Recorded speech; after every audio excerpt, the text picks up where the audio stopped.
तो नमस्कार, एक बार फिर से स्वागत है आपके अपने YouTube चैनल देव जी के ट्रिक्स में। तो दोस्तों, यहाँ पर डेली देख सकते हैं कि आपके हिंदी साहित्य की सीरीज आपकी चालू की गई है और ये हिंदी साहित्य का जो पूरा का पूरा सिलेबस है वो भी स्टैंडर्ड, यानी कि अगर आप पहली बार भी पढ़ रहे हैं, किताबों से भी पढ़ा होगा, किसी का कोर्स भी लिया होगा, तो भी आप पहली बार जब इस क्लास को देखेंगे तो आपको लगेगा कि वाकई में जो हिंदी साहित्य के नोट्स आपकी बनाना है या क्या क्या पढ़ना है वो आपको इसी क्लास में देखने को मिलेगा।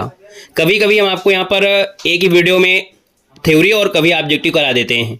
अगर आपकी थ्योरी ज़्यादा लंबी होती है तो उसका वीडियो अलग बनता है और ऑब्जेक्टिव क्वेश्चन का अलग बनता है।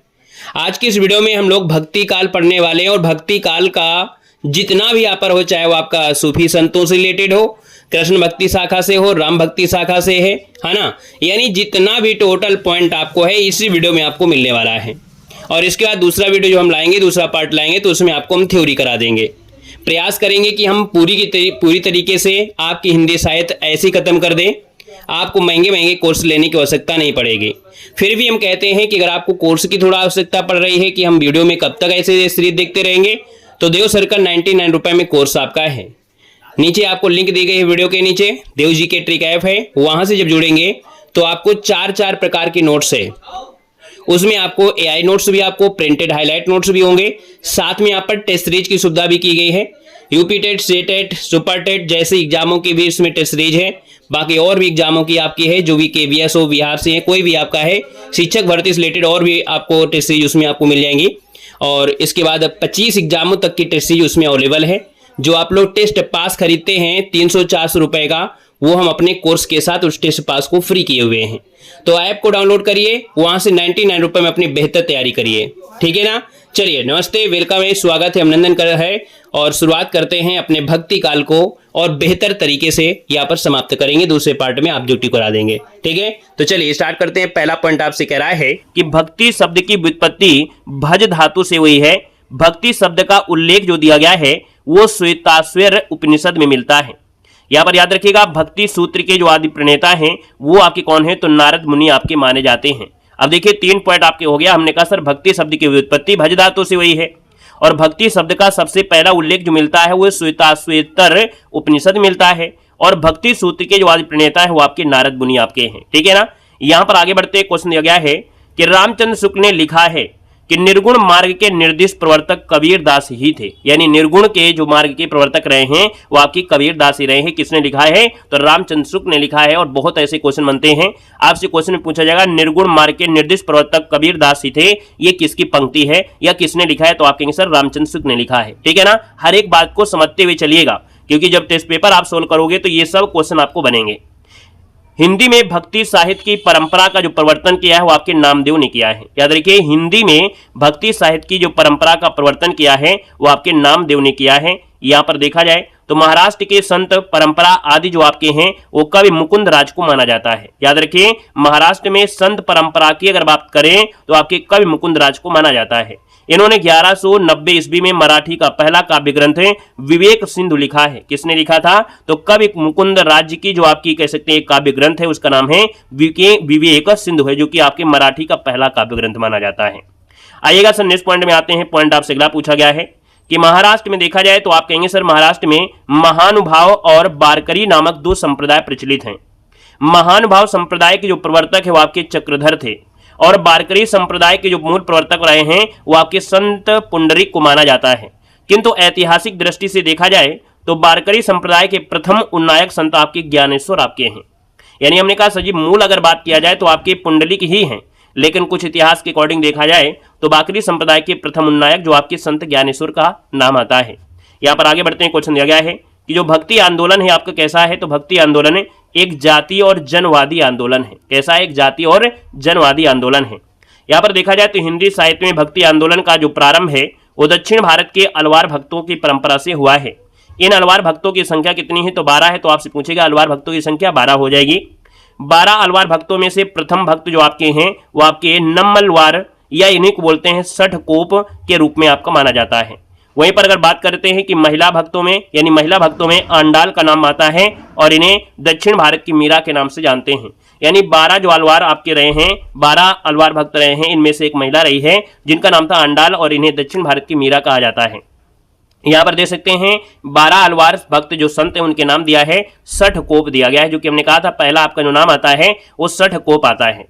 वहीं पर हमने बताया है जो आपका अंडाल है ना, इनका मूल नाम आपका क्या है, गोदा भक्तिन है। क्या है, गोदा भक्तिन है। और ये जो तमिल नाम है वो आपका है अंडाल है, वैसे आपका इनका नाम क्या है, गोदा भक्तिन है। ये मूल नाम आपको याद रखना है।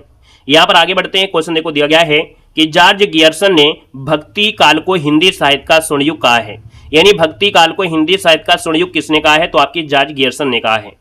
वहीं पर देखा जाए तो डॉक्टर राम विलास शर्मा है, इन्होंने भक्ति काल को लोक जागरण काल कहा है। क्या बोला है, लोक जागरण काल किसने कहा है, तो राम विलास शर्मा कहा है। वहीं पर देखा जाए हमने कहा सर हजारी प्रसाद द्विवेदी ने भक्ति आंदोलन को कहा है लोक जागरण कहा है।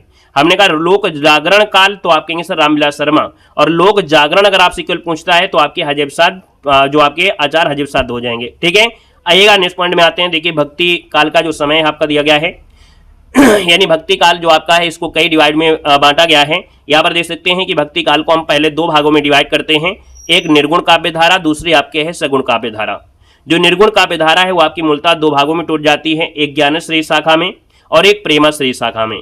जो ज्ञानश्री शाखा होती है इसमें आपके जो लोग होते हैं वो संत आपके आते हैं महात्मा, और जो प्रेमाश्री में आते हैं वो आपके सूफी काव्य आते हैं। वहीं पर देखा जाए तो सगुण काव्य धारा में देखिए रामाश्री शाखा, रामश्री और आपकी कृष्णाश्री, यानी ये सब टोटल आज यहाँ पर पढ़ना है। और एक बारीक है, और जो आपकी पंक्तियां हैं वो सब इसी वीडियो में आपको मिल जाएगा, यानी कंप्लीट आपको मिलेगा, याद रखना है। यहाँ पर देखो दिया गया आपसे कह रहा है कि भक्ति आंदोलन के उदय के संबंध में कुछ विद्वानों का मत आपका दिया है। हमने कहा सर एक तरफ विद्वान दिए है, दूसरी तरफ का यहाँ पर मत दिया गया है। यानी हमने कहा सर जी जो आपका गियर्सन है, गियर्सन ने कहा है कि जो आपका भक्ति आंदोलन का उदय हुआ है वो ईसाईयत की देन आपकी है ना, ईसाईयत की देन है। वहीं पर रामचंद्र शुक्ल कहते हैं कि ये इस्लामी आक्रमण की प्रतिक्रिया है, इस वजह से यहाँ पर भक्ति आंदोलन आ गया है। वहीं पर हजारी प्रसाद द्विवेदी कहते हैं कि भारतीय चिंतन धारा का स्वाभाविक विकास है। वहीं पर गजानन माधव मुक्तिबोध ने कहा है कि ऐतिहासिक सामाजिक शक्तियों के रूप में ये जनता का एक प्रकार से कह सकते हैं जो इस वजह से भक्ति आंदोलन हुआ। वहीं पर देखा जाए जो आपके दुख व कष्टों से हुआ, यानी जो भक्ति आंदोलन आया दुख और कष्टों से, ये रामविलास शर्मा ने कहा है। तो ये सबके अलग अलग आपके मत रहे हैं कि जो भक्ति आंदोलन आया किस प्रकार से और कैसे आया। यहाँ पर दोस्तों आगे बढ़ते हैं। देखिए आपका पहला पॉइंट आता है कि सर निर्गुण काव्य धारा, यानी ये आपका ज्ञानश्री शाखा में हमने कहा निर्गुण धारा के ज्ञानश्री शाखा को विद्वानों ने कई नाम दिया है। जैसे यहाँ पर देखा जाए तो रामचंद्र शुक्ल ने यहाँ पर ज्ञानश्री शाखा कहा है, हजारी प्रसाद द्विवेदी ने यहाँ पर ज्ञानश्री को निर्गुण भक्ति कहा है, राम कुमार वर्मा ने संत काव्य कहा है, परशुराम चतुर्वेदी ने भी संत काव्य, और गणपति चंद्रगुप्त ने भी इसको क्या बोला है, संत काव्य ही बोला है कि इसको ज्ञानश्री शाखा को। यहाँ पर आगे बढ़ते हैं, क्वेश्चन आपसे दिया गया है कि संत काव्य धारा के प्रथम कवि और प्रसूता, यानी यहाँ पर कुछ लोग कहते हैं कि संत कवियों में पहले आपके कौन रहे हैं। तो देखिए आचार्य रामचंद्र शुक्ल कहते हैं जो आपके प्रथम कवि हो आपके कबीरदास हैं, किसमें, संत काव्य धारा के। वहीं पर हजारी प्रसाद द्विवेदी का मानना है कि आपके सजी प्रथम कवि आपके कबीर ही आपके हैं। वहीं पर गणपति चंद्रगुप्त हैं, राम कुमार वर्मा हैं, है ना, ये लोग कहते हैं कि नहीं सर जी संत काव्य धारा में प्रथम कवि आपके नामदेव हैं, ये लोग कहते हैं। कौन है, गणपति चंद्रगुप्त और राम कुमार वर्मा। और वहीं पर देखा जाए तो आपके रामस्वरूप चतुर्वेदी भी कहते हैं नहीं, प्रथम कवि जो आपके संत काव्य में वो कबीर ही हैं। बिल्कुल आप समझ में आता रहेगा, परेशान मत होइएगा। यहाँ पर देखो दिया गया है महाराष्ट्र के भक्त संत नामदेव का संक्षिप्त जीवन परिचय। जब इतने ये पॉपुलर है तो इनके बारे में क्वेश्चन तो बनता ही बनता है। अभी आप देखेंगे कि आपके यहाँ से क्वेश्चन आपके बने हैं। हमने कहा सर यहाँ पर देखा जाए जो आपके संत नामदेव हैं, यहाँ पर याद रखिए संप्रदाय इनका क्या है, वारकरी संप्रदाय है। यहाँ पर जाति जो आपका है, इनकी जाति आपका है दर्जी थे। गुरु के अगर नाम की बात करते हैं तो विसोवा खेचर थे। मराठी जो कि एक अभंग रचना आपकी है, और हिंदी में बात करते हैं गुरु ग्रंथ साहिब में आपको मिलेगा। यहाँ पर देखा जाए नामदेव की हिंदी रचनाओं में भाषा जो आपकी है, जब सगुण भक्ति में पदों की संख्या आपकी पदों की जो भाषा होती ब्रज भाषा है, निर्गुण पदों की भाषा नाथ पंथियों द्वारा गृहित खड़ी बोली या आपके सदुक्कड़ी भाषा में मिलेगा। यानी सगुण में आपकी ब्रज भाषा है और निर्गुण में यहाँ पर देखा जाए सदुक्कड़ी या खड़ी बोली आपको मिलेगी। यहाँ पर देखा जाए सर जी आपसे दिया गया है कुछ संत कवि हैं और उनके जन्म और उनके गुरु माता पिता को शॉर्ट नोट में हम लोग पढ़ लेंगे, यानी शॉर्ट तरीके से। हमने कहा सर जी यहाँ पर देखा जाए जो आपके संत रविदास आपके हैं, यानी रैदास आपके जो रैदास का जो जन्म आपका हुआ था सर जी काशी में हुआ था। इनके गुरु का नाम था रामानंद, और ये सर आपकी चमार जाति के आपके थे। वहीं पर कबीरदास जो आपके थे, इनका जन्म काशी में हुआ था और इनके गुरु का नाम रामानंद था, और ये जुलाहा से आपके थे। और इनके माता पिता नीरू और नीमा आपके थे, दोस्तों याद रखना है ना। यहाँ पर देखो जंभनाथ जो आपके हैं, इनका जो आपका जन्म है नागौर में हुआ था, और इनके गुरु का नाम था बाबा गोरखनाथ, जो कि आपके राजपूत आपके घराने से आपके थे, राजपूत जाति के थे। वहीं पर हरिदास निरंजनी जो आपके हैं डींडवान से थे, और प्रागदास इनकी आपके गुरु का नाम था, याद रखना है, ठीक है ना। तो यहाँ पर देखा जाए तो आपके आते हैं जी गुरु नानक की बात करते हैं। गुरु नानक का जो जन्म है वो आपके ननकाना में हुआ था, और ये खत्री आपके कह सकते हैं जाति के थे। वहीं पर देखा जाए तो सर जी आपके दादू दयाल की भी बात आती है। दादू दयाल का जन्म अहमदाबाद में हुआ था और इनके गुरु का नाम था वृद्ध भगवान नाम था और ये धुनिया जात के थे, याद रखना है। यानी आपका मोची जिसे बोलते हैं, धुनिया या मोची कहते हैं। जो जरूरी है वो हम आपको बता रहे हैं, है ना। बाकी पढ़ना आपको सब कुछ है, लेकिन जो जरूरी है वो 100% आपको पढ़ना ही पढ़ना है। अगर आप यहीं से नोट्स बना रहे हैं तो अच्छी बात है, लेकिन अगर आप लोग सोचते हैं कि हम इतना पैसा कम है उसको प्राइस पे कर देंगे, तो आप लोग ऐप से जुड़कर इसको आराम से नोट्स को डाउनलोड करिएगा और आराम से इसको पढ़िएगा, ठीक है ना। यहाँ पर देखो दिया गया है कि जैसे आपके सुंदर दास की बात करते हैं, बहुत प्यारे आपके कह सकते हैं या रहे हैं। सुंदर दास का जो जन्म है वो आपके जयपुर में हुआ था और इनके गुरु का नाम था दादू दयाल और ये बनिया जात के थे, दोस्तों याद रखना है। इनका पालन पोषण आपके परमानंद और सती ने किया था, ठीक है ना। आइएगा नेक्स्ट पॉइंट में आते हैं। नेक्स्ट पॉइंट देखो दिया गया है कि डॉक्टर बच्चन ने लिखा है हिंदी भक्ति काव्य का प्रथम क्रांतिकारी पुरस्कर्ता जो आपके थे कबीर थे। हमने कहा हिंदी भक्ति काव्य में जो प्रथम क्रांतिकारी जो कह सकते हैं पुरस्कर्ता माना जाता है वो कबीर को मानते हैं, ये बच्चन लिखा है। मुसलमानों के अनुसार कबीर के गुरु का नाम यहाँ पर याद रखिए सूफी फकीर से शेख तकी कहा जाता है। यानी यहाँ पर मुसलमान कहते हैं कि कबीर के गुरु का नाम था सूफी फकीर शेख तकी था और ये सिकंदर लोदी के क्या थे, पीर यानी गुरु थे। ये जो शेख तकी आपके थे सिकंदर लोदी के क्या थे, आपके गुरु थे। कबीर की वाणी का जो संग्रह है उनके शिष्य धर्मदास ने बीजक नाम से यहाँ पर सन 1464 में लिखा था और बीजक 3 भाग में आपके हैं, साखी शब्द रमैनी में आपको है, याद रखना है। यानी देखा जाए जो आपका बीजक है उसको भैया किसने आपको लिखा, तो आपके धर्मदास ने लिखा था। ये बहुत आपका प्यारा पॉइंट है। यहाँ पर देखा जाए तो आपसे कह रहा है कि आचार्य रामचंद्र शुक्ल के अनुसार कबीर की वचनावली की सबसे प्राचीन जो आपका है वो 1912 में लिखी गई थी, ठीक है ना। कबीर की वचनावली जो आपकी सबसे प्राचीन प्रति है ये 1912 ईस्वी में लिखी गई थी। कबीरदास के भाषा के संबंध में विद्वानों के बहुत मतभेद आपके हैं। यहाँ से परीक्षा हर एक एग्जाम में पूछी जाती, छोटा एग्जाम हो या बड़े एग्जाम हो, एलटी ग्रेड हो या आपका एसआई हो। यहाँ पर देखो हमने कहा सर जी यहाँ पर देखा जाए कबीर की जो भाषा है वो पंचमेल खिचड़ी किसने कहा है, तो श्याम सुंदर दास ने कहा है। याद कैसे रखना है, खिचड़ी सबको सुंदर लगती है ना। यानी हमने कहा खिचड़ी सबको सुंदर है तो आप कहेंगे पंचमेल खिचड़ी आपकी श्याम सुंदर दास की है। राम जो आपके थे साधु बन के जंगल में आपके घूमने गए थे, हमने कहा सर रामचंद्र शुक्ल है आपके सदुकड़ी है। हालांकि राम जी की दाढ़ी नहीं आई थी लेकिन एक प्रकार से साधु का ही वेश धारण करके गए थे कि नहीं गए थे, तो हमने कहा रामचंद्र शुक्ल आपका सदुकड़ी हो जाएगा। और हमने कहा यहाँ पर जो लोग बाहर चले जाते हैं वो 1000 भाषा सीखते हैं, हमने कहा हजारीबाग जो आपके हैं वो भाषा के डायरेक्टर थे, है ना। भाषा कई आपकी 1000 हो गई, भाषा 1000 हो गई, यानी हजरत साहब द्विवेदी ने भाषा के डायरेक्टर का एलटी ग्रेड की परीक्षा में क्वेश्चन पूछा भी गया था। ये बात क्लियर हो गई ना। यानी हमने जो बताते हैं पॉइंट और ट्रिक्स है वो आपको याद करते रहना है। क्वेश्चन दिया है कबीर की वाणियों का सबसे पुराना नमूना गुरु ग्रंथ साहिब में मिलता है। कबीर की मृत्यु जो आपकी पूछा जाता है कहाँ हुई थी, तो आपकी मगहर में हुई थी। कहां पर सर जी, मगहर में हुई थी। कबीर की पत्नी का नाम था दोस्तों यहाँ पर लोई। और पुत्र और पुत्री की बात करते हैं तो आपकी कबीर के पुत्र का नाम था यहाँ पर कमाल और पुत्री का नाम था क्या सर जी, कमाली आपका था। संत रैदास जिनको हम लोग रविदास भी कहते हैं, ये मीराबाई और उदय के गुरु आपके माने जाते हैं। याद रखिए मीराबाई और उदय के गुरु जो आपके हैं कौन है, आपके रविदास हैं, यानी संत रैदास हो जाएंगे। रैदास के 40 पद गुरु ग्रंथ साहब में आपको संकलित किए गए हैं। यहाँ पर आगे बढ़ते हैं। गुरु नानक देव जो आपके हैं वो सिख संप्रदाय के मूल प्रवर्तक और आदि गुरु आपके थे। यानी गुरु नानक जो आपके थे सिख संप्रदाय के मूल प्रवर्तक और आपके आदि गुरु थे। गुरु नानक देव की पत्नी का नाम क्या था, तो आपका सुलक्षणी था। और इनके 2 पुत्र आपके थे, याद रखना, एक का नाम था श्रीचंद, दूसरा नाम थे लक्ष्मीचंद आपका था। यहाँ पर दिया गया है सर गुरु नानक देव की प्रमुख रचना जो आपकी है वो आपकी देखा जाए जैसे आपका जपुजी है, आसदीबार है, रहीरास है और सोहिला जो कि गुरु ग्रंथ साहिब में आपके संकलित किए गए हैं। जपुजी जो आपका दिया है ये नानक दर्शन का सार तत्व आपका है। यहाँ पर देखा जाए नसीहतन नामा जो है ये नानक देव की महत्वपूर्ण आपकी रचना मानी जाती है। नसीहत नामा जो आपकी है ये नानक देव की महत्वपूर्ण रचना है। यहाँ पर सर आगे बढ़ते हैं। क्वेश्चन देखो दिया गया है कुछ संप्रदाय हैं प्रवर्तक और आपका केंद्र पूछा गया है। हमने कहा सर जी कबीर पंथ के जो आपकी प्रवर्तक है वो आपकी कबीर हैं और इनका केंद्र आपका काशी में था। सिख जो आपका संप्रदाय है इसके प्रवर्तक गुरु नानक हैं और इनका केंद्र आपका पंजाब रहा है। वहीं पर जो आपके उदासी हैं इनके प्रवर्तक आपके श्रीचंद थे। बिश्नोई का नाम सुना है, बिश्नोई आपके जंभनाथ ये प्रवर्तक हैं और बीकानेर इसका आपका केंद्र रहा है। वहीं पर निरंजनी जो आपके संप्रदाय है, निरंजनी संप्रदाय के जो आपके प्रवर्तक हैं हरिदास निरंजनी हैं और डींडवाड़ा जो आपका है ये आपका क्या है क्षेत्र है। लाल पंथ जो आपके लालदास आपके कह सकते हैं और आपके अलवर आपका हो जाएगा। दादू दयाल जो आपके हैं, दादू दयाल जो आपके हैं वो दादू दयाल संप्रदाय से आपके राजस्थान इनका केंद्र है। वहीं पर दिया है बाबा लाली, बाबा लाली है ना, बाबा लाडी नहीं है वो आपकी कुश्ती वाले, ये बाबा लाली हैं और इनका जो संप्रदाय वो आपका बाबा लाल है और ये गुरदासपुर इनका मुख्य केंद्र आपका रहा है। यहाँ पर दोस्तों देखा जाए तो सत्यनामी पूछा जाता है। सत्यनामी, सत्यनामी का जो आपके प्रवर्तक है आपके जीवन दास थे और नरलोक इनका क्या रहा है, मुख्य केंद्र रहा है। साधो जो आपके वीर भानु आपके प्रवर्तक रहे हैं और फर्रुखाबाद इनका केंद्र रहा है। आइएगा सर नेक्स्ट पॉइंट में आते हैं। पॉइंट आपसे दिया गया है कि दादू दयाल के संप्रदाय को ब्रह्म संप्रदाय या पर ब्रह्म संप्रदाय नाम से भी जाना जाता है। निरंजनी संप्रदाय पूछा गया है कि सर जी इसका प्रचलित जो आपका कहां पर है, तो आपकी उड़ीसा में यह आपका प्रचलित रहा है। दादू पंथ के उत्तराधिकारी जो थे दादू के पुत्र थे जिनका नाम था गरीब दास, और यहां पर देखा जाए तो मिस्कीन दास आपके थे, ये दादू पंथ के उत्तराधिकारी थे, ये दादू के पुत्र थे, याद रखना है। कबीर दास के उत्तराधिकारी जो आपके थे वो कमाल आपके थे और आपके धर्मदास आपके बने, यानी आपके कबीर दास के उत्तराधिकारी में ये आपके लोग थे। वहीं पर देखा जाए तो आपके दादू दयाल की वाणियों का जो सर्वप्रथम संपादन किया था, इनके दो शिष्य आपके, एक तो संत दास थे और एक आपके थे कौन, तो जगन्नाथ दास ने यहाँ पर किया था इनकी वाणियों का संपादन। यहाँ पर देखा जाए तो ये जो संपादन है वो आपके हरडे वाणी शीर्षक से किया था। किसने, किसे, तो हरडे वाणी शीर्षक से किया था और पुनः रज्जब में अंगबधु शीर्षक से इसका संपादन किया दोबारा से।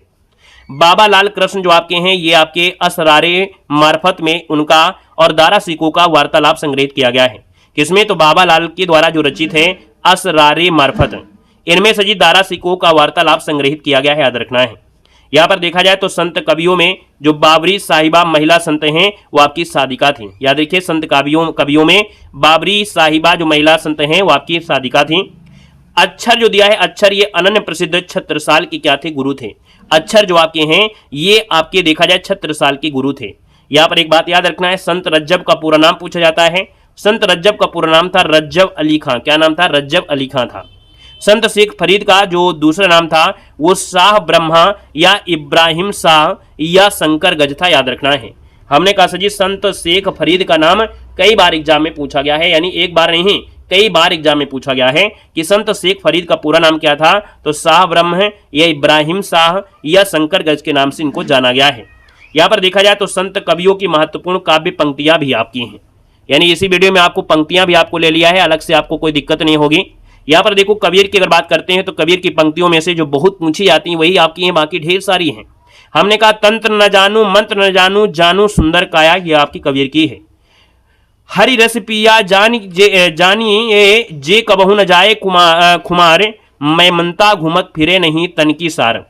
दशरथ सुत्ते हूँ लोक बखाना, राम नाम का मरम है आना, जो बहुत बार पूछा गया है, यूपीएसआई में भी पूछा गया है। दिन भर रोजा रहते हैं रात हनत है गाय, या तो खून वह गंदगी कैसे सुखी सुखाए, है ना। दिन भर रोजा रहते हैं और रात में गाय को खाते हैं। यहाँ पर देखा जा दिया है कि नया बीचे नदिया डूबती जाए, तुमको तुम क्या ढूंढे बंदे मैं तो तेरे पास, है ना। किसकी है, आपकी कबीर की है। मसी कागज छुओ नहीं कमल गहो नहीं हाथ, ये भी कबीरदास की है। तुम जिन जानो गीत है यह निज ब्रह्म विचार, ये भी आपकी कबीर की पंक्ति है। यहाँ पर देखा जाए तो आपसे कह रहा है कि मैं कहता हूं आंखिन देखी तू कहता कागज की लेखी, हरि मोरा पी मैं हरि की बहुरिया, हरि मोरा पीओ और मैं हरि की बहुरिया, ये कबीर की है।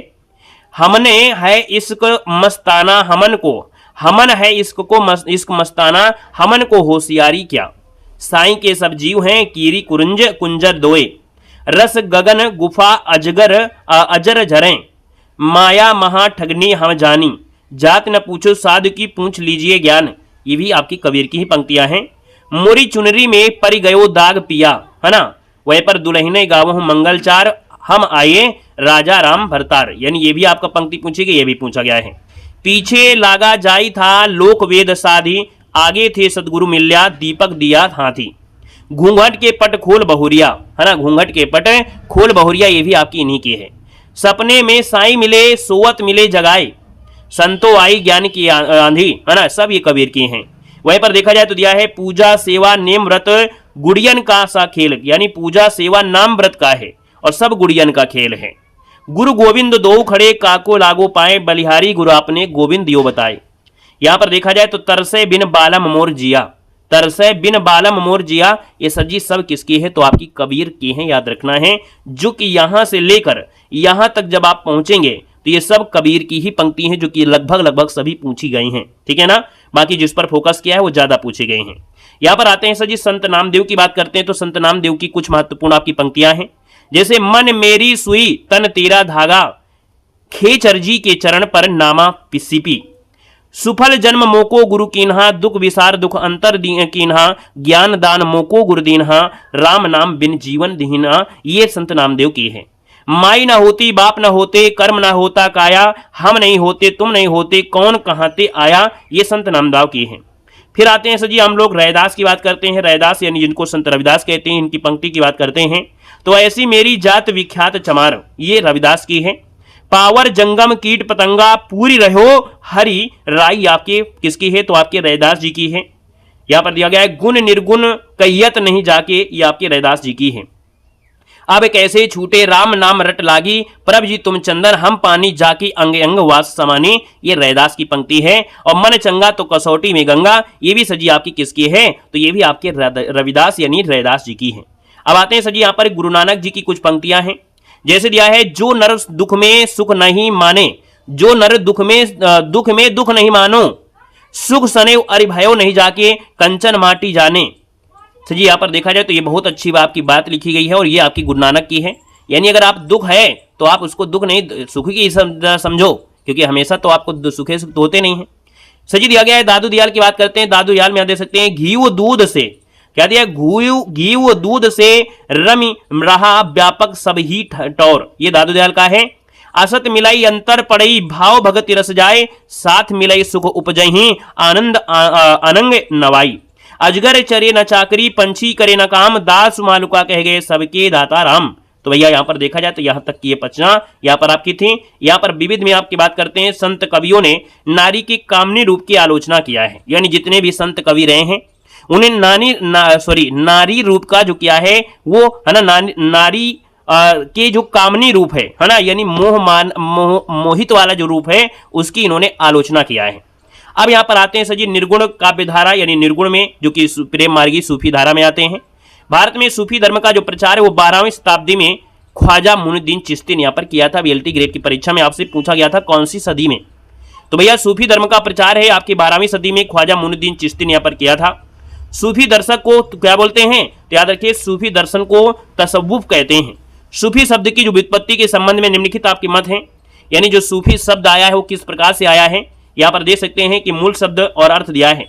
यानी सूफ जो आपका है इसका अर्थ ऊन है, सफ जो आपका पंक्ति है, सूफा जो आपका चबूतरा है, सोफिया जो आपका इसका अर्थ विद्या है, और सफा जो कि पवित्र और निर्मल आपका है। यानी यहाँ पर सूफी शब्द के कई अर्थ आपके अलग अलग तरीके से यहाँ पर मत दिए गए हैं।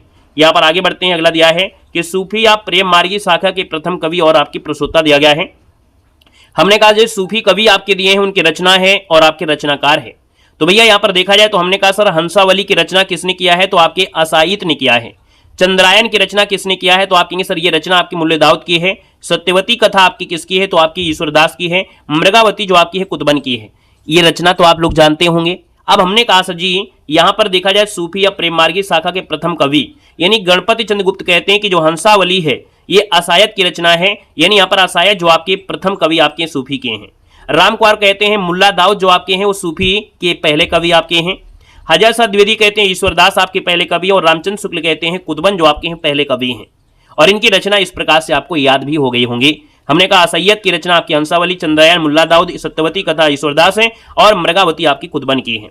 यहाँ पर देखा जाए तो असैयद कृत जो आपका है यानी असैयद ने लिखा है हंसावली, इसकी रचना का जो स्रोत है विक्रम बैताल की कथा है। इसमें पाटन की जो राजकुमारी है हंसावली की कहानी मिलती है। यानी यहाँ पर देखा जाए जो पाटन की राजधानी राजकुमारी थी हंसावली की कहानी मिलती है। राम कुमार वर्मा ने मुल्ला दाऊद को अपने इतिहास ग्रंथ में संधि काल के अंतर रखा है। यानी मुल्ला दाऊद को इन्होंने अपने इतिहास ग्रंथ में कहां पर? तो संधि काल के अंतर्गत इनको रखा है। डॉक्टर माता प्रसाद गुप्त ने चंद्रायन को लोर कहा है, लोर कथा नाम से अभिहित किया है। याद रखिए चंद्रायन को इन्होंने लोर कहा या लोर कथा के नाम से कहा है। यहां पर देखा जाए तो जान कवि हैं। याद रखिए जान जो आपके कवि का नाम है ये प्रथम कवि हैं जो हिंदी कवि हैं, यानी कि जान कवि प्रथम हिंदी कवि हैं जिन्होंने फारसी के लैला मजनू आख्यान को लेकर लैले लैले मजनू काव्य की रचना किया है। यानी हमने कहा सर जी जो आपके जान कवि हैं ये फारसी के लैला मजनू आख्यान को लिया है और लय लैले मजनू काव्य की रचना किया है, जॉन ने किया है। जान कवि की जो भाषा है वो आपकी राजस्थानी प्रभावित जो आपकी ब्रज भाषा है। याद रखिए दामोदर कवि ने अपनी रचना लखन सेन पद्मावती कथा को वीर कथा कहा है। यानी जो लखन सेन पद्मावती कथा है इसको वीर कथा कहा है, ये आपके दामोदर ने कहा है। वहीं पर आचार्य रामचंद्र शुक्ल ने ईश्वरदास के द्वारा जो सत्यवती कथा है इसको भक्ति काल के किसी धारा में स्थान नहीं दिया है, यानी सत्यवती कथा को भक्ति काल के किसी भी धारा में स्थान नहीं दिया है। ये रामचंद्र शुक्ल ने ईश्वर के द्वारा सत्यवती कथा को। यहाँ पर देखा जाए मृगावती के जो रचयिता है वो आपके कुतुबन है, जो कि चिश्ती वंश के शेख बुरहान के आपके शिष्य थे और जौनपुर के बादशाह हुसैन शाह के आश्रित कवि रहे हैं। यानी देखा जाए तो आप कहेंगे सर जो कुतुबन रहे हैं ये चिश्ती वंश के जो शेख बुरहान के शिष्य रहे थे, जौनपुर के जो बादशाह थे हुसैन शाह के आश्रित कवि आपके रहे हैं, और कुतुबन ने यहाँ पर मृगावती की रचना भी किया है। यहाँ पर देखा जाए तो जायसी के कृत पद्मावत में कुल यहाँ पर 57 खंड हैं और इनका प्रिय अलंकार जो आपका है उत्प्रेक्षा अलंकार है। याद रखना ये बहुत IMP पॉइंट आपके, इसलिए हमने हाईलाइट कर दिया है। हमने इतना मेहनत कर रहे हैं, इतना अच्छा कंटेंट आप देने का प्रयास कर रहे हैं कि कोई आपको अगर 5000 का कोर्स दे रहा है तो भी यहाँ पर उनका कोर्स आपको फीका लगे। यानी आपने किसी का भी कोर्स ले लिया है 5000 में, कोई दिक्कत नहीं है, लेकिन आप हमारे कोर्स को लेते हैं आप 99 या 149 में, तो भाई आप कहेंगे वाह क्या बात है, क्या नोट्स है 149 में, ऐसी तैयारी जिसके माध्यम से हम टेस्ट सीरीज हो चाहे नोट्स हो, 2-2 3-3 प्रकार के नोट्स, वो भी हाईलाइट नोट्स आपको हो, 3D नोट्स हो, है ना, जीवन परिचय भी आपको हो, ये सब व्यवस्था इसी में आपकी है। ठीक है ना। हमने कहा सर मलिक मोहम्मद जायसी ने अपने पूर्व लिखे गए 4 प्रेमाख्यानों का उल्लेख किया है, जिसमें मधुमालती है, मृगावती है, मुग्धावती है और आपका प्रेमावती है। ये मलिक मोहम्मद जायसी के द्वारा लिखे गए 4 प्रमुख आपके यहाँ पर आपके ग्रंथ हैं, कह सकते हैं। जायसी प्रसिद्ध सूफी फकीर शेख मोहदी यानी मुहिद्दीन के शिष्य थे।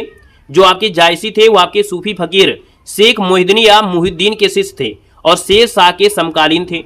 यानी कभी पूछे कि जायसी किसके समकालीन कवि थे, तो आपके ये कवि थे शेर शाह के समकालीन थे, याद रखना है। और ये अमेठी के निकट जायस में रहते थे। इनका जो नाम आया है जायस वो इसीलिए क्योंकि इनका जो जन्म स्थान वो आपका जायस है और ये अमेठी के निकट पड़ता है। यहाँ पर देखा जाए तो रामचंद्र शुक्ल ने जायसी के द्वारा रचित 3 ग्रंथ बताए हैं। एक तो पद्मावत है, अखरावट है और आखिरी कलाम, ये इनका उल्लेख किया है। यानी जायसी के 3 महत्वपूर्ण ये ग्रंथ हैं।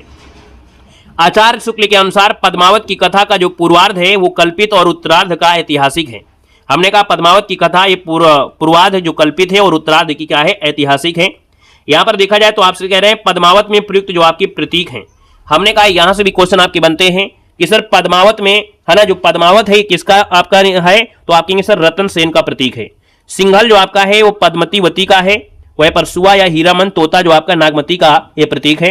राघव चेतन अलाउद्दीन का प्रतीक है। प्रतीक में यहाँ पर देखो दिया है मन जो आपका दिया गया है ना, यहाँ पर देखो हृदय दिया है, श्रद्धा और सात्विक बुद्धि है। गुरु आपका दुनिया धंधा या सांसारिक बुद्धि है। शैतान जो आपका है माया का प्रतीक है। स्क्रीनशॉट ले लीजिएगा। यहाँ पर सर जी आगे बढ़ते हैं तो आपसे दिया गया है कि प्रेमाख्यान काव्यों में 7 चौपाई के बाद एक दोहा देने की परंपरा, यानी देखा जाए प्रेमाख्यान काव्य में 7 चौपाई के बाद एक दोहा मिलेगी 100%। अगर 7 चौपाई के बाद एक दोहा मिल रही है, ये जो परंपरा है निम्नलिखित कृतियों में से पाई जाती है, जैसे पद्मावत है और आपकी चित्रावली है। तो इनमें क्या होती है, 7 पहले चौपाई होती है, इसके बाद दोहा होती है। ठीक है ना। यहां पर देखा जाए पद्मावत में और आपकी चित्रावली में देखने को मिलेगी। सूफी कवि उस्मान चिश्ती वंश के परंपरा में से हाजी बाबा के शिष्य थे और बादशाह जहांगीर के क्या थे, समकालीन थे। हमने कहा सर जी उस्मान चिश्ती वंश में परंपरा में हाजी बाबा के शिष्य थे और जहांगीर के क्या थे, समकालीन थे। यहाँ पर देखा जाए उस्मान के द्वारा एक आपकी रचना है चित्रावली।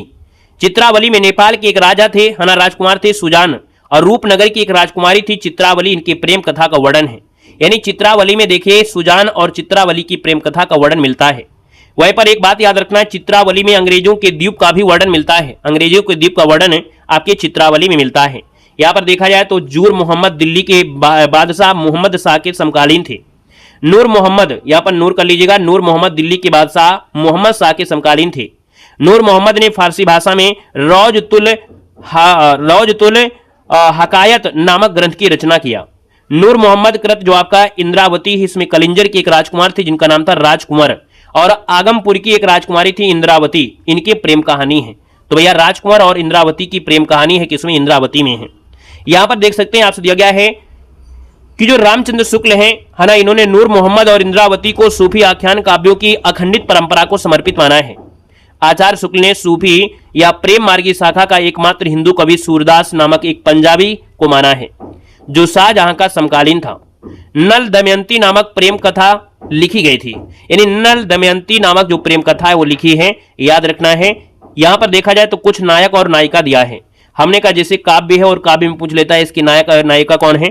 हमने कहा चंद्रायन में जो आपके नायक और नायिका है वो आपकी लोर और चंदा है। सत्यवती कथा में आपकी राजकुमारी सत्यवती और राजकुमार ऋतुपर्णा की कथा है।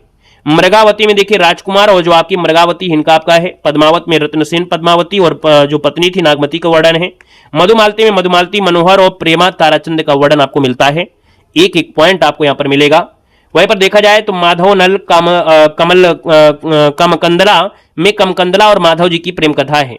रूप मंजरी में विवाहित रूप मंजरी और कृष्ण का यहाँ पर मिलता है जो वर्णन है। और रतन सेन की अगर बात करते हैं तो रतन सेन में यहाँ पर रंभा और सोमा के प्रेम का वर्णन मिलता है।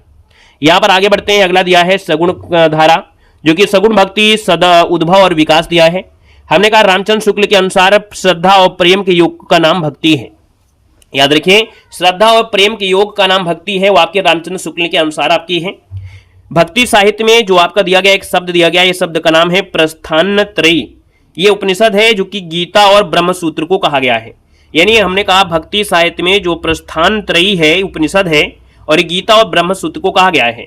नारद मुनि में भक्ति सूत्र के 11 भेद माने गए हैं। यानी नारद भक्ति सूत्र में 11 आपके भेद माने गए हैं भक्ति के, और ये 11 आपको इस प्रकार से दिए गए हैं। वहीं पर हमने कहा सजीव भागवत पुराण में नवधा भक्ति का उल्लेख मिलता है। नवधा मतलब होता है कि 9 प्रकार के आपको भेद हैं। भागवत पुराण में भक्ति के 9 रूप आपको बताए गए हैं। ठीक है, कीर्तन स्मरण ये अर्चना वंदना ये सब आपके इसमें आते हैं भगवत पुराण में। यहाँ पर देखा जाए तो सजी आपसे दिया गया है कि वैष्णव धर्म में सर्वप्रथम भागवत धर्म आता है। वैष्णव धर्म में सर्वप्रथम भागवत धर्म आता है और भागवत धर्म के बाद क्रमशः सात्वत्य है, पंचरात्र है तथा नारायणी धर्म का उदय होता है। सात्वत धर्म के जो प्रवर्तक है वो आपकी वासुदेव माने जाते हैं। पंचरात्र में रात्र का अर्थ होता है ज्ञान। परमत्व मुक्ति भुक्ति योग और विषय यानी जो संसार है, इन 5 विषय ज्ञान वचन को पंचरात्र धर्म कहा गया है। वैष्णव भक्ति का जो आधार ग्रंथ है वो आपका कौन है, तो भागवत महापुराण आपका माना जाता है। यानी वैष्णव भक्ति का जो आधार ग्रंथ है वो आपका भागवत महापुराण है। वैष्णव भक्ति के आदि जो प्रणेता हैं वो आपके आचार्य हैं रामानुज माने जाते हैं। वहीं पर देखा जाए तो रुद्र संप्रदाय के जो आपके प्रवर्तक हैं विष्णु स्वामी हैं, किंतु कई विद्वान इनका प्रवर्तक बल्लभाचार्य को मानते हैं। यानी रुद्र संप्रदाय कुछ लोग कहते हैं नहीं बल्लभाचार्य हैं। याद रखिएगा रुद्र संप्रदाय के जो प्रवर्तक वो आपके विष्णु स्वामी हैं। यहाँ पर देखा जाए तो दक्षिण के वैष्णव भक्तों को अलवार कहते हैं। दक्षिण में जो वैष्णव भक्त हैं उनको अलवार कहते हैं। और अलवारों ने कृष्ण और राम दोनों की आराधना किया है। अलवारों का संबंध दक्षिण भारत के केरल प्रांत से है। यानी जो अलवार हैं ये दक्षिण के केरल प्रांत से हैं। इनकी संख्या आपकी 12 है जो कि आपको बताया गया था। और हमने ये भी बताया था कि अलवार संतों में जो सर्वाधिक लोकप्रिय आपके थे वो आपके पहले जो आपके थे षटकोप आपके रहे हैं, है ना। और इनकी जो आपकी रचना है षटकोप की रचना है तो जो दिया है तिरुवायमोली, तिरुवाविरुतम, तिरुवर्ग सरियम और पेरी तिरुवम दई और आपका सहस्त्र गीत, ये किसकी रचना है तो आपके षटकोप की है, याद रखना है। यहाँ पर देखो दिया है रघुनाथाचार्य या रंगानाथ मुनि को श्री संप्रदाय का प्रथम आचार्य मानते हैं। श्री संप्रदाय का प्रथम आचार्य रघुनाथाचार्य या रंगनाथ मुनि को मानते हैं। शंकराचार्य का जो जन्म है 8वीं सदी के आसपास आपके केरल में हुआ था, याद रखना है। शंकराचार्य ने अद्वैतवाद सिद्धांत की स्थापना किया और प्रस्थानत्रयी भाव्य यहाँ पर किया था। शंकराचार्य की गुरु का नाम था गोविंद योगी था। क्या था, गोविंद योगी था। शंकराचार्य ने यमार्थ संप्रदाय प्रवर्तन किया जो कि पंच देवोपासना का पर आधारित आपका रहा है। यहाँ पर देखा जाए तो कुछ विद्वान हैं जो शंकराचार्य को प्रच्छन्न बौद्ध भी कहते हैं। यानी कुछ विद्वान हैं जो शंकराचार्य को प्रच्छन्न बौद्ध भी कहते हैं क्योंकि इनके गुरु के गौड़पाद बौद्ध थे। दक्षिण के शैव धर्मों को नयनार कहा गया है। यानी दक्षिण में जो लोग शैव धर्म को मानते हैं उसको नयनार कहते हैं। और वैष्णव धर्म को हमने कहा था जो कि अलवार कहा गया था। यानी अगर आपसे वैष्णव धर्म पूछा जाता है दक्षिण में तो आपके कौन थे, तो आपके अलवार है। और अगर शैव भक्त हैं तो आपके नयनार कहा जाता है। इनकी संख्या 63 है ना। इनकी संख्या जो आपकी 63 है। हमने कहा अलवार की संख्या आपकी कितनी थी 12, लेकिन यहाँ पर आपके शैव भक्तों में जो नयनार थे इनकी संख्या आपकी 63 बताई गई है। यहाँ पर देखो दिया है कि दक्षिण के अलवार संतों की जो भाषा थी वो आपकी तमिल आपकी रही है। अलवारों में प्रसिद्ध एकमात्र जो आपकी महिला थी वो आपकी आंडाल थी जो कि इनको गोदा के नाम से जाना गया है। इन्हें दक्षिण की मीरा भी कहा जाता है। आते हैं सजी सगुण काव्य धारा यानी राम भक्ति शाखा में। याद रखना है कि अलवार भक्तों में षटकोप को राम भक्ति का प्रथम कवि भी माना गया है। यानी अलवार भक्तों में जो षटकोप रहे हैं राम भक्ति के प्रथम कवि माना गया है। इनकी पुस्तक का नाम है सहस्त्र गीत में राम की उपासना को उल्लेख है। एग्जाम में बहुत पूछा गया है कि सर जी जो सहस्त्र गीत है इसमें राम की उपासना को उल्लेख मिलता है, यानी कौन किस में मिलता है? तो इनकी जो आपकी पांच, आपने बताया था ना 5 रचनाएं हैं, षटकोप में षटकोप की 5 अभिरचना बताया था, तो उनमें जो सहस्त्र गीत है एग्जाम में पूछा गया है कि किसमें बताया गया है राम की उपासना को, तो ये सहस्त्र गीत में बताया गया है। ठीक है, सहस्त्र गीत हो गया। देखो 7वें अलवार जो आपके हैं वो कुलशेखर भी राम के अनन्य भक्त आपके थे। 7वें अलवार कुलशेखर भी राम के अनन्य भक्त थे। श्री संप्रदाय के जो आदि आचार्य हैं वो रंगनाथ मुनि को राम भक्ति परंपरा का प्रथम आचार्य माना जाता है। हमने कहा सर प्रथम कवि है तो आपके षटकोप हैं, लेकिन प्रथम आचार्य जो आपके हैं रंगनाथ मुनि हैं। श्री संप्रदाय में विष्णु और लक्ष्मी को उपासना मान्य है। रामानुज जो आपके थे रामानुजाचार्य, तो रामानुजाचार्य को शेष या कह सकते हैं शेषनाग जो आपके लक्ष्मण का अवतार माना गया है। रामानंद के गुरु का नाम था राघवानंद था, याद रखना है। हजरत साहब द्विवेदी ने रामानंद को आकाश धर्मा गुरु कहा है। हजरत साहब द्विवेदी ने रामानंद को आकाश धर्मा गुरु कहा है। रामानंदी संप्रदाय में गलता, देखो एक गलता जो आपका है, यानी रामानंदी संप्रदाय में गलता को उत्तर भारत का उत्तर तोताद्रि कहा जाता है। याद रखिए पूछा गया पॉइंट आपको है, जब अभी आपको प्रैक्टिस आपको करवाएंगे ना वहां पर आपको देखने को मिलेगा कि जो हम आपको पढ़ा रहे हैं पॉइंट प्यारे प्यारे, ये सब प्यारे प्यारे पॉइंट आपको मिलेंगे। और ये जो प्यारे प्यारे पॉइंट होते हैं ना बड़े कठिन आपके होते हैं, अगर आप इनको हल्के में ले लिया, क्या साखी शबद रामायणी तुलसीदास रामचरित पढ़ लिया और भक्ति काल खत्म हो गया, तो भैया वो सब छोटे एग्जामों की बात है। जब आप टीजीटी पीजीटी टीआरई 4 जैसी आप हाई लेवल की तैयारी करते हैं, प्रवक्ता की तैयारी करते हैं, तो भैया यहां पर ऐसे प्रश्न पूछे जाते हैं। जो कि दिया गया, हमने कहा सर गलता को उत्तर भारत का उत्तर तोताद्रि कहा जाता है और गलता में पहले नाथपंथी योगियों का अधिकार था, यानी गलता एक जगह है और इसमें पहले क्या था, नाथपंथी जो आपके योगी थे उनका अधिकार यहां पर था। यहां पर अजमेर के एक राजा थे पृथ्वीराज पायहारी जी के शिष्य बने। अजमेर के राजा पृथ्वीराज जो आपके हैं पायहारी जी के शिष्य बने। पायहारी के 2 प्रसिद्ध शिष्य हुए, एक तो अग्रदास हुए और आपके दिया गया है किल्लदास आपके हैं। अग्रदास ने अपनी गद्दी जयपुर के पास रैवास में स्थापित किया। रसिक संप्रदाय में इन्हें अग्र अली भी कहा जाता है। अग्रदास के शिष्य जो थे वो नाभादास जी माने जाते हैं। याद रखिए अग्रदास के जो शिष्य हैं वो नाभादास ही माने जाते हैं। यहाँ पर देखा जाए तो विष्णुदास ग्वालियर नरेश डुंगरेंद्र, क्या दिया है, डुंगरेंद्र के राजकवि थे। जो विष्णुदास हैं एक ग्वालियर के नरेश डुंगरेंद्र देव के राजकवि थे। इनके द्वारा लिखे गए निम्नांकित ग्रंथों में महाभारत कथा, रुक्मणी मंत्र, स्वर्गारोहण और रामायण कथा ये आपको प्रचलित है। विष्णुदास कृत जो आपका रामायण कथा है यह राम कथा संबंधी हिंदी का प्रथम काव्य माना जाता है। हमने कहा सर जी विष्णुदास के द्वारा जो ये कृति की गई है रामायण कथा, इसमें राम कथा संबंधी हिंदी का प्रथम एक काव्य प्रबंध काव्य माना गया है। ईश्वरदास ने सत्यवती कथा, भरत मिलाप और अंगद पैज नामक ग्रंथों की रचना किया है। किसने, तो आपके ईश्वरदास ने किया है।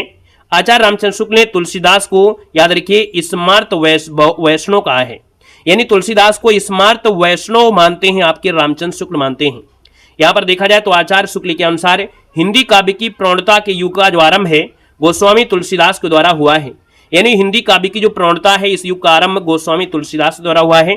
कवितावली और आपका देखा जाए तो सोहिलो मंगल जो आपका है मिलता है। तुलसीदास की प्रथम रचना जो आपकी है वो वैराग्य संदीपनी आपकी है। क्या है, याद रखना है कि तुलसीदास की अगर पूछे कि सर प्रथम रचना जो आपकी है वो वैराग्य संदीपनी है और अंतिम रचना जो आपकी कवितावली को माना जाता है। कवितावली के परिशिष्ट में हनुमान बाहुक है ना, हनुमान बाहुक भी संकलन है, किंतु अधिकांश विद्वान रामलला लैचू को प्रथम कृति मानते हैं।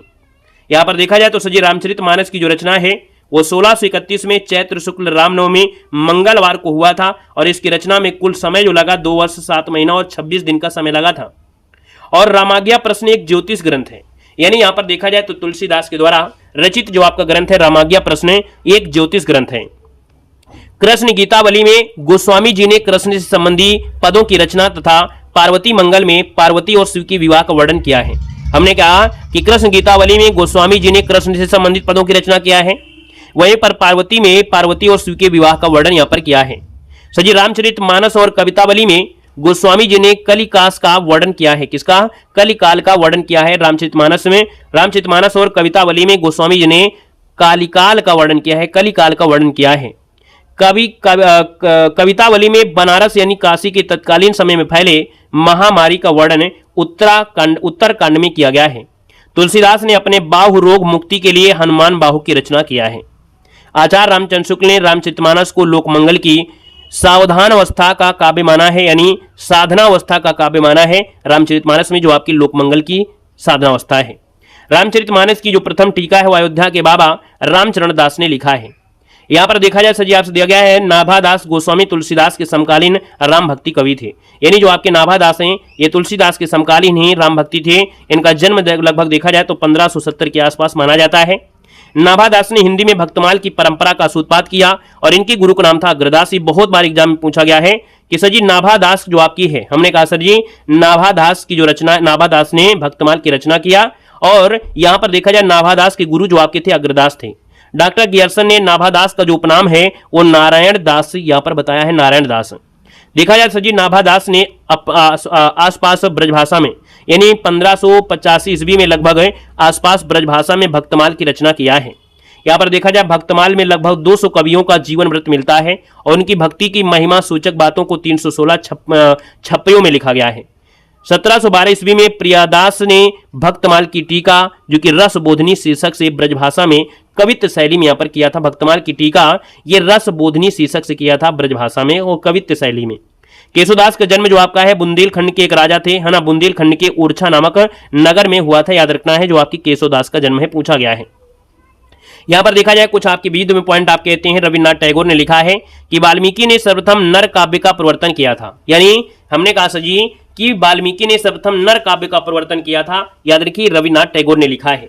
मीराबाई के एक पत्र के जवाब में गोस्वामी तुलसीदास ने निम्नांकित पद कही थी, जो विनय पत्रिका में संकलित है, जाके प्रीना राम वैदेही ताजिए जाकी कोटि वैरी सम जदपि परम सनेही, है ना। ये हमने कहा सर जी मीराबाई के एक पत्र के जवाब में तुलसीदास ने ये पद के माध्यम से कहा था। अंग्रेज भाषा देखो, ये हमने कहा अंग्रेजी भाषा वैज्ञानिक बिम्स ने तुलसीदास की भाषा को पुरानी वैश्वाड़ी कहा है। यानी यहाँ पर देखा जाए तो हमने कहा सर जी की जो आपकी तुलसीदास थे इनकी भाषा को पुरानी वैश्वाड़ी जो कहा है वो एक अंग्रेज भाषा वैज्ञानिक थे, बिम्स इनका नाम है। सगुण काव्यधारा में कृष्ण भक्ति शाखा में अगर बात करते हैं तो कृष्ण का सर्वप्रथम उल्लेख ऋग्वेद के 8वें मंडल में 85 सूक्त के रचयिता के रूप में मिलता है। कृष्ण भक्त कवियों का जो आधार ग्रंथ है वो भागवत महापुराण आपका है। कवि हाल का जो वास्तविक नाम था वो आपका था सालिवाहन था, जो कि प्रथम शताब्दी में प्रतिष्ठानपुर के राजा हुआ करते थे। याद रखिए सालिवाहन थे और ये प्रथम शताब्दी में प्रतिष्ठानपुर के राजा हुआ करते थे। यहाँ पर देखा जाए तो भागवत पुराण का जो रस है वो शरद रास है और गीत गोविंद का जो है वो बसंत रास है। बंगाल के अंतिम शासक राजा लक्ष्मण सेन के सभा कवि जयदेव ने 12 सर्गों में कोमल कांत पदावली में गीत गोविंद की रचना किया। यानी 12 सर्गों में गीत गोविंद की रचना हुई है। भागवत महापुराण में 12 कुल स्कंद जो आपके हैं कितने 12 हैं। गोस्वामी विठलनाथ के द्वारा 1565 में 4 वल्लभाचार्य और 4 अपने शिष्यों को मिलाकर अष्टछाप की रचना किया। हमने कहा सर जी यहाँ पर देखा जाए तो हमने कहा कि यहाँ पर जो किया है आपके कह सकते हैं अष्टछाप की रचना, वो आपकी जो स्थापना आपके 1565 में किसने, गोस्वामी विठलनाथ ने किया था। इसमें 4 वल्लभाचार्य के और 4 अपने शिष्यों को मिलाकर किया था। यानी हमने अगर आपसे बात करें क्या 4 शिष्य थे इनके पास, नहीं, वल्लभाचार्य के 84 शिष्य थे, जबकि विठलनाथ के कुल कितने थे 252 शिष्य थे। इनमें से छांट के निकाला था 4, है ना। अगर पूछे वल्लभाचार्य के शिष्य तो आपके 84, विठलनाथ के कितने तो आपके 252 थे। लेकिन जब अष्टछाप की रचना हुई तो 4 वल्लभाचार्य के और 4 आपके इसमें से मिलाए गए थे विठलनाथ के। यहाँ पर देखिए जो आपकी क्रम दिया गया है, हमने कहा सर जी आपके एग्जाम में देखा होगा एलटी ग्रेड का एग्जाम हुआ था, आप मॉडल पेपर भी देखते हैं तो आपको क्रम पूछा जाता है कि कौन क्रम में आए थे। तो हमने कहा सर जी जो आपकी कुंभन दास हैं, सूरदास हैं, परमनदास हैं और कृष्णदास हैं, ये सर जी आपके वल्लभाचार्य के आपके शिष्य हैं। और याद रखना ये क्रम से आपके हैं, यानी ये जो आपकी 4 नाम है वो आपके बिल्कुल क्रम से आपके हैं। पहले कुंभन दास, फिर सूरदास, फिर परमनदास, फिर आपके कृष्णदास।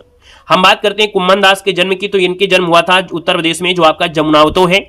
सूरदास का जन्म आपके सीही में हुआ था, परमनदास का जन्म कन्नौज में और कृष्णदास का जन्म आपके चिलोतरा गुजरात में हुआ था। हम बात करते हैं गोविंद स्वामी, क्षीर स्वामी, चरुदास और आपके नंददास की।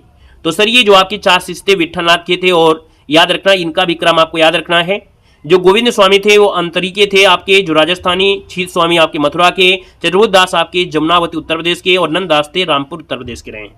याद रखिए अगले पॉइंट में आते हैं कि कुंभन दास प्रथम अष्टछाप कवि आपके थे जो कि जात के क्षत्रिय आपके थे। रामपुर कुंभन दास ने 1492 ईस्वी में वल्लभाचार्य से दीक्षा ग्रहण किया था। कुंभन दास अकबर के निमंत्रण पर पैदल ही फतेहपुर सीकरी गए थे, जिस पर अफसोस करके लिखा था। यानी जो कुम्भन दास थे, अकबर ने इनको निमंत्रण दिया था और ये पैदल ही फतेहपुर सीकरी चले गए। और इस पर ये अफसोस कर लिखते हैं कि संतन को कहां सीकरी सो काम, आवत जात पनैया टूटी बिसर गयो हरिनाम। ये आपका है आचार्य हजब साहब द्विवेदी ने लिखा है कि सूरदास ही ब्रजभाषा के प्रथम कवि आपके हैं और लीला गान का महान जो समुद्र है वो आपका सूर सागर ही उनका प्रथम काव्य है। सूरदास का जो जन्म है वैशाख शुक्ल के दिन मंगलवार को, याद रखिएगा, लगभग संवत आपका 1335 विक्रमी को हुआ था और ये बल्लभाचार्य से सिर्फ 10 दिन ही छोटे आपके थे। यहां पर देखा जाए तो एक पॉइंट आपको बचता है सखी संप्रदाय, इसको भी पढ़ लेते हैं खत्म होते हुए। हमने कहा स्वामी हरिदास ने वृंदावन में निम्बकाचार्य मतांतर्गत सखी संप्रदाय या टट्टी संप्रदाय की स्थापना किया था। यानी हमने कहा सर जी यहां पर देखा जाए स्वामी हरिदास ने यहां पर सखी संप्रदाय, इसी को टट्टी संप्रदाय भी कहते हैं। स्वामी हरिदास का ऐतिहासिक परिचय किशोर दास की एक रचना है निजमत सिद्धांत से प्राप्त होता है। अकबर के दरबारी जो गायक थे वो तानसेन स्वामी हरिदास के आपके शिष्य थे। सखी संप्रदाय में देखा जाए तो आपके निकुंज बिहारी श्री कृष्ण सर्वोपर रहे हैं, यानी सखी संप्रदाय में निकुंज बिहारी श्री कृष्ण सर्वोपर आपके रहे हैं। तो सर जी यहां पर देखा जाए तो ये आपके महत्वपूर्ण पॉइंट होता है। यहां पर देखा जाए तो केशवदास की रचनाओं का अगर कालक्रम पूछ लेता है, एग्जाम में पूछा जाता है। हमने कहा रसिक प्रिया है, रामचंद्रिका है, कब प्रिया है, रतनवाली है और आपका वीर सिंह देवचरित है। ये जो आपके हैं दोस्तों ये क्रम से आपकी इनकी रचना है। और हमने कहा अध्याय की बात करते हैं तो रसिक प्रिया में 16 आपके हैं, आपके रामचंद्रिका में 39 आपके, कवि प्रिया में 16 हैं और आपके रतन बावरी में 53 छंद हैं और वीर देव में आपके कितने हैं, आपके 33 आपके हैं। सर जी ये आपका देखो है क्या, तो आप कहेंगे सर यहाँ पर रसिक प्रिया गीत ग्रंथ रीत ग्रंथ है, रामचंद्रिका प्रबंध आपका है, कवि प्रिया रीत ग्रंथ है, रतन बावरी आपका प्रबंध है और आपका वीर सिंह देव रचित आपका प्रबंध काव्य है। इनमें क्या क्या आपका है ये आपको पढ़ने को मिलेगा पूरी तरीके से, आप पीडीएफ से आप पढ़िएगा। बाकी यहाँ पर देखा जाए तो आपके हमने कहा वीरदेव सिंह रचित हो गया, विज्ञान गीता, जहांगीर जस चंद्रिका, नक्सिक और आपके छंदमाले ये आपकी रचना है। और हमने कहा सर जी विज्ञान गीता जो आपकी है ये आध्यात्मिक इनका ग्रंथ है, कैसा है, आध्यात्मिक ग्रंथ है। सर जी यहाँ पर देखा जाए तो हिंदी के प्रमुख सूफी कवि और उनके काव्य दिया गया है। हमने कहा जैसे हंसावली, चंद्रायन, लखन शेख, पद्मावती, सत्यवती कथा, मृगावती, माधवलाल, है ना। हमने कहा सर जी यहाँ पर देखा जाए तो ये आपको हमने बीच में आपको भी पढ़ाया भी था, है ना, ये अभी आपको बीच में पढ़ाया था और ये कहाँ से भी आपको बताया गया था हुआ है। यहाँ पर अगर आप आएंगे तो अभी पीडीएफ काफी लंबी है, यानी कि हम आपको इसका सेकंड पार्ट लाएंगे, वो आपका कैसा होगा, सरसरी निगाह वाला होगा। यानी हमने आपको वो जो पढ़ाया था वो किसमें पढ़ाया था, आपको एलटी ग्रेड में पढ़ाया था, है ना। तो इसमें देखिए जो रचनाएं वगैरह हैं वो डायरेक्ट वाली जो रचना है उसका सेकंड पार्ट हम आपको लाएंगे। ये जो पार्ट रहा है वो आपको जीआईसी प्रवक्ता के लिए स्पेशल हमने आपको दिया था कि जो आपके बचे हुए जो पॉइंट है, छूटे हुए हैं वो पॉइंट है। बाकी इसका हमने कहा है कि ये जो आपका पॉइंट है सेकंड पार्ट आपको आएगा और सेकंड पार्ट में जो आपके रचना है, रचनाकार हैं, चाहे वो आपके कोई भी हो, वो आपको मिलेगा ही मिलेगा, है ना, क्योंकि इसके बिना आपका अधूरा है। तो इसका सेकंड पार्ट भी बनेगा, वो भी थ्योरी का। इसके बाद जो आपको प्रैक्टिस कराएंगे प्रैक्टिस में एक ही पार्ट आपको देंगे, ठीक है ना। तो आज के लिए विदा चाहते हैं। वीडियो कैसा लगा एक बार जरूर बताइएगा। आप कोर्स लीजिए या नहीं लीजिए, लेकिन क्लास में जो हमने मेहनत किया है उसका फीडबैक आप जरूर दीजिएगा। और अगर आपने कोर्स लिया है तो यस करिएगा और कैसा कंटेंट हमने दिया है वो भी आप लोग बता सकते हैं। अगर तो चलिए आज के लिए रखते हैं, मिलते हैं नए सेशन में। धन्यवाद सभी को, जय हिंद, वंदे मातरम।